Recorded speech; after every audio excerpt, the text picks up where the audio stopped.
Good morning, can you tell me your name and what you do, please? Yes, my name's Martin. I'm a driver for Rover European Travel.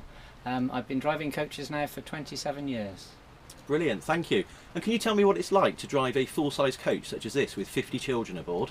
Can be quite stressful. There's a lot of responsibility. You're aware that you've got 50 people's lives in your hands, and that is our main concern at all times. Do you undertake tours abroad for skiing trips for young children? Yes, we do a lot of continental trips with schools and adults. But school trips, again, different requirements really on the longer journeys. Requires a lot of concentration. Again, you need to be focused on the road, so you need to have confidence in the fact that the teachers are looking after the children as well as the children taking responsibility for themselves. It would be useful if the teachers were placed at various points around the coach rather than all being at the front. But again, it's a concentration issue really on the longer journeys, that we are travelling for long periods of time. We need to keep focused on the road ahead, and any distractions sort of do detract from that. So. Do you ever get distracted when you're driving the coach back from school? Yes, the school run is particularly difficult because it's a busy time on the roads. There are lots of people about outside the coach as well as inside, so any noise is sort of magnified. Also, you have the problem of distractions. You can see people moving in the background, so it is a particularly stressful time to be taking to transport children.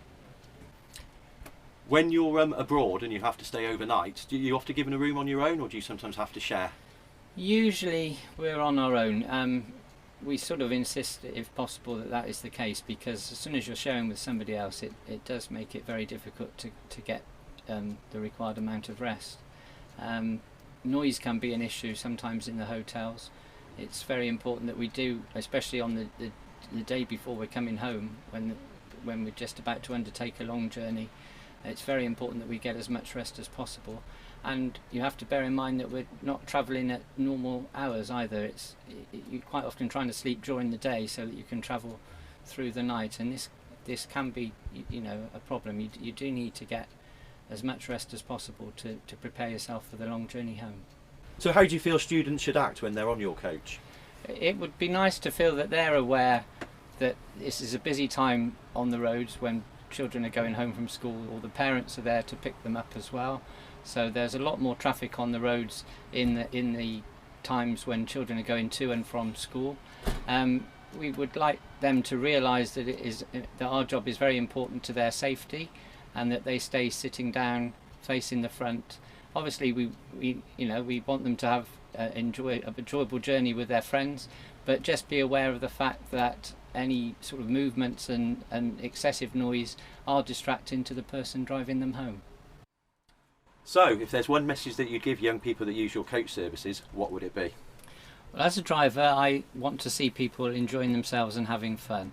But to do that, they must be aware that our job is a very responsible one, and that their lives are in our hands, and we would ask that they just consider the driver and act responsibly when they're on the coach on the long journeys to and from their destination.